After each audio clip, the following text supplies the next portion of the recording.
زما امید دی چې تاسو د دې ځای نه لاړ شئ کورونو ته نو تاسو به ډېر ښه تاثر د دې ځای نه یوسئ او ستاسو زړه کې به دا خبرې او تمناګانې راځي چې انشاءالله کمال الله تعالی اولاد صالح راکړه نو انشاءالله زه به هم پې قرآن یادومه او زه به هم پې د قرآن ختم کومه او کم خلکو چې قرآن بچو باندې ویلې دی هغوی به انشاءالله مزید زړه کې دا یو داعیه وړي چې انشاءالله زه به خپل بچي عالمان جوړومه د هر مجلس یو اثر دی د هغې مجلس نه هر انسان هغه اثر اوچتی او وړي دی پیغمبر علیه الصلاة والسلام یو ځل نجد یمامې ته خپل یو دسته د مجاهدینو ولېږله هلته چې هغوی لاړل یمامه کې نو د یمامې سردار هغه سردار سمامه ابن وسال هغه یې ونیوه او مدینې منورې ته یې راوسته مدینه منوره کې حضور مبارک په حکم باندې په مسجد نبوي صلی الله علیه وسلم یو ستن هغې پورې دی وتړلی شو بیا دا وتړی پیغمبر علیه الصلاة والسلام ولا یو ورځ راغی وی ستا څه نظر دی دې سردار حضور مبارک ته وفرمایل وی درې خبرې ورته وکړلې وی زه یو قیدي ما او ستا په دشمنانو کې که ته ما وجنې نو دشمن دی یم ستا حق دی مړکولی میم شې که ته ما نه مال الې نو مال او پرېږدې مې نو مال بدله درکمه او درېمه خبره دا که ته مې پرېږدې او مال نه الې نو احسان به دې نه یېرومه دا به دې را سره احسان وي پیغمبر علیه الصلاة والسلام ورته هېڅ هم ونه وی خبرې ته خیال کوه په سباله بیا دا حضور مبارک دله راغې او ده ته یې وی سمام ابن سال ستا څه خیال دی بیا ورته دا درې خبرې وکړلې حضور مبارک ورته هېڅ هم ونه وی په درېیمه ورځ باندې بیا حضور مبارک وله راغې او دا درې خبرې ورته بیا وکړلې نو پیغمبر علیه الصلاة والسلام صحابو ته حکم وکړو وی دا پړې پرانیځئ د ده او کلاوې کې پړې پرانیسته د ستنې نه دی او دی لاړه مخامخ مسجد نبوي صلی الله علیه وسلم ته یو باغ و هغې کې یو کوی و دا هغه باغ دی چې لن تنالوا البر حتی تنفقوا مما تحبون آیات مبارک د ابوطلحه صاحب په دغه کې دا نازل شوی دی چې دا باغ د ده و چې دا زه چاله ورکومه او حضور مبارک ورته وی چې دا خپلوانو له ورکه قصه تاسو ته معلومه ده دې کې یو کوی دی هغې کې خوږې اوبه وې به دی لاړه و هغه کوی کې هلته لاړه و هغې هلته غسل وکړو او واپس راغې او کلمه ویله اشهد ان لا اله الا الله و اشهد ان محمد رسول الله مسلمان شه جناب نبی کریم صلی الله علیه وسلم ته تپوس چې مسلمان شو حضور مبارک ډېر خوشاله شو خدا اسامه دا سردار ورته وی وی د الله پیغمبره وی نن د اسلام نه زما وړاندې په دې ټولو کلو کې زما مدینه چې ده نو دا ډېره بدي شوه او قسم درته خورم د الله پیغمبره چې نن مې په ټولو کلو کې مدینه منوره ډېره خوښه ده او وی په دې ټولو دینونو کې مې دین اسلام ډېر بدي شه د نن نه وړاندې او زه نن قسم خورم چې په دې ټولو دینونو کې ما ته دین اسلام ډېر خوښ دی او محبوب وګرځېده او د الله پیغمبر ستا ذات او ستا شخصیت ما ته په دې ټولو اشخاصو په دې ټولو خلکو کې ډېر بدي شه او نن راته ستا مخ او ستا ذات د ټولو خلکو نه محبوب دی زما محترم ملګرو خبرې ته خیال کوه وی ستا څه خیال دی ته څه کې وی چې زه عمرې له تلمه او ستا ملګري رالل او زه یې ونیوله مورې یې وستلمه نو زما اوس دا اراده ده چې زه عمرې له لاړ شمه پیغمبر علیه صلات وسلام ورته وی زه لاړ شه عمرې له چې دی کله عمرې له لاړه مکه مکرمه کې دا سرداران لوی لوی خلک چې کوم کافران قریش هغې رالل او د ده نه تو شو او ده ته وی پلان کې وی من خبر شوي چې ته بې دینه شولې او تا خپل د پلار نیکه دین پرېښوده نو ده ورته څه ووې ده ورته وی نه وی بې دینه نه یمه اوس صحیح دین ته رالمه او تاسو زما د پیغمبر دشمنان یې او زما د په خدای قسمي چې د یمامې نه به تاسو ته یوه دانه غنم نه دي یوه دانه چې دا به م درته را پرېنږدمه څو پورې چې تاسو زما د پیغمبر سره دشمني نه ده پرېښې او یا راته دقې پیغمبر نه دی ویلي چې دې ته دا تجارت آزاد کا نو یوه دانه ښه ده که بده چې دا م درته مکې ته نه را پرېږدمه دی لاړه او په دقې خپله خبره باندې کلک ودرېده حتی چې د مکې خلک تنگ شو نو حضور مبارک لرالل او ورته وی یا رسول الله وی پلانکي ته د سردار ته وی زمونږ دپاره درخواست وکړه زمونږ د صلې رحمۍ خیال وساته زمونږ د رشته دارۍ خیال وساته وی د پلانکي ته وی دا سوال وکړه چې مونږ ته دا غنم آزاد کړي نو جناب نبی کریم صلی الله علیه وسلم ورته اجازت ورکړه وی هلکه دی له دا غنم آزاد کا نو د هغې نه پسې ورته آزاد کړل زما محترم ملګرو خبره ما دې پورې وکړله چې دې سردار کې ولې دومره لوی انقلاب راغی دې سردار کې ولې مطلب دی چې دا یکدم حالات بدل شو دا ځکه بدل شو چې دی راغی او د مسجد نبوي صلی الله علیه وسلم ستن پورې چې دوی تړلی و د صحابه کرامو صحبت راغی د مسجد نبوي صلی الله علیه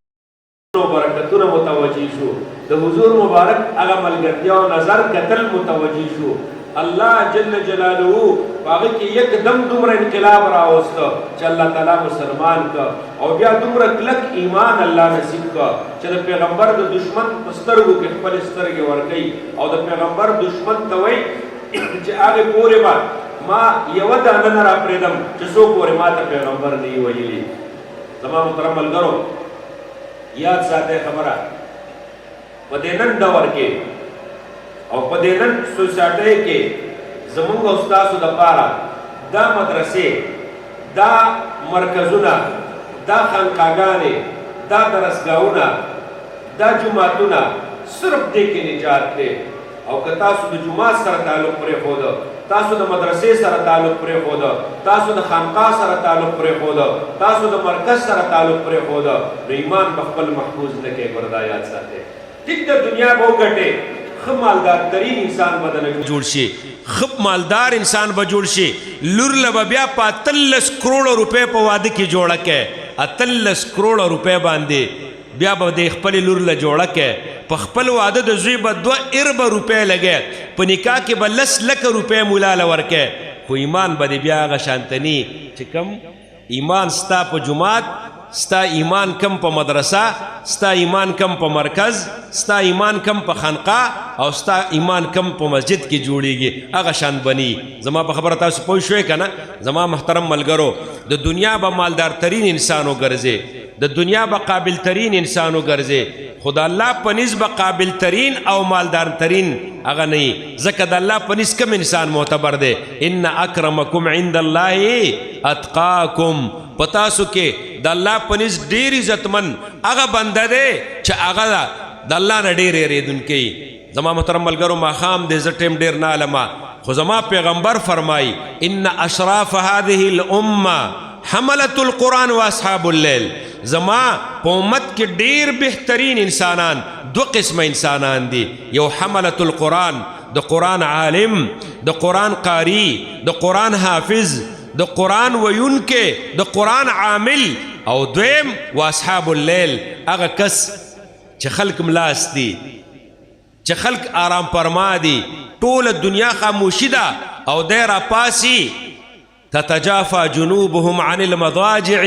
يدعون ربهم خوفا وطمعا چې د خپل اړخ د بسترې نه جدا که او دی ادرېد الله تعالی ته الله را بلی الله تخپل چغې زارې منت کوي دقه خلق چې دي جناب نبی کریم صلی الله علیه وسلم ټول وایي صلی الله علیه وسلم دا وایي بهتر خلق دي زما په امت کې زما په امت کې حضور مبارک دا نه وایي چې چا ډېرې پیسې پیدا کړي هغه بهتر دی دا نه وایي چې څوک ډېر ښکلی دی هغه بهتر دی دا نه وایي چې څوک ډېر قامدار او لوی قوم او نسب والا دی هغه بهتر دی دا نه وایي چې دا انسان ډېر چالاک دی هغه بهتر دی دا نه وایي چې دا انسان ډېر زیات هغه تعلیم یافته دی دا بهتر دی بلکې هغه انسان بهتر دی چې هغه عالم دی حافظ دی قاری دی زما محترم ملګرو نو نن ستاسو دا بچي حافظان او قاریان ګرځېدل ټول وایي الحمدلله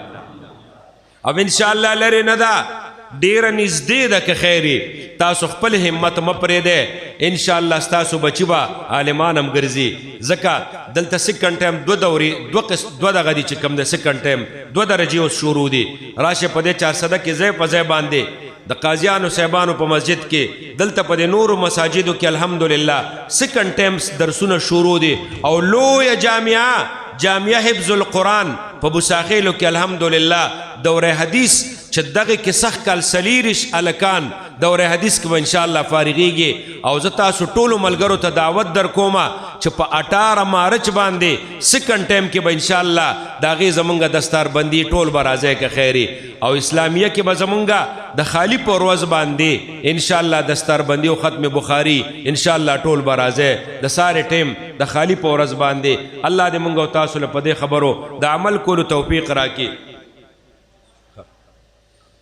ثناء الله مولوی صاحب وایي ختم مو که نو ټول کینه او بس انشاءالله چې دا ختم وکړو مولوی صاحب تاسو بچې تاسو وایه ښه ای تاسو هم وایه ښه که تاسو ووې ستاسو به هم ثواب کېږي اعوذ بالله من الشیطان الرجیم وایه بسم الله الرحمن الرحیم قل هو الله احد الله صمد لم يلد ولم يولد ولم يكن له كفوا احد الله اكبر بسم الله الرحمن الرحيم قل اعوذ برب الفلق من شر ما خلق ومن شر غاسق إذا وقب ومن شر النفاثات في العقد ومن شر حاسد إذا حسد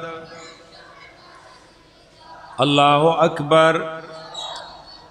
بسم الله الرحمن الرحيم قل أعوذ برب الناس ملك الناس إله الناس من شر الوسواس الخناس الذي يوسوس في صدور الناس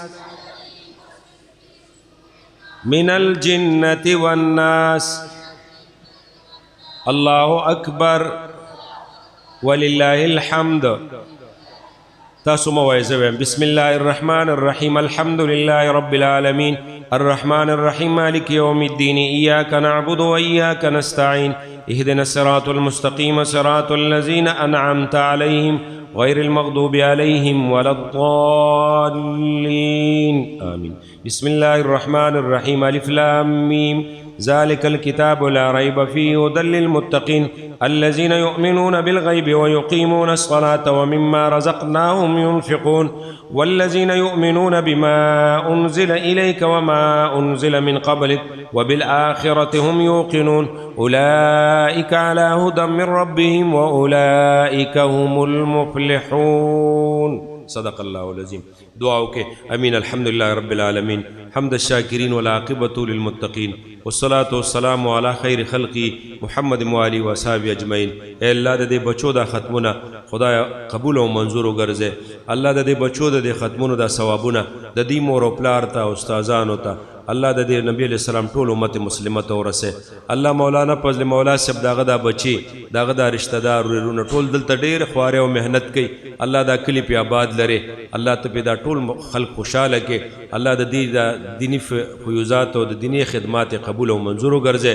الله ته زمونږ د ټولو سره احسان وکړي اخره خاتمه بل ایمان کې څومره علما راغلي دي عوام راغلي دي الله د دوی په زړونو کې زمونږ په زړونو کې چې څه حاجتونه دي شرعي الله د خپلو خزانو نه د قرآن په برکت باندې حل کړي او پوره کړي الله بیمارانو له شفای کامله عاجله ورکړي زمونږ استاد محترم مولانا غلام محمد صادق صاحب مرحوم نور الله مرقدو ته دعا وکړي الله ته وبخي الله مغفرت نصیب کړي الله ته مغفرت نصیب کړي وصلی الله تعالی علی خیر خلقی محمد و آله و صحبه اجمعین.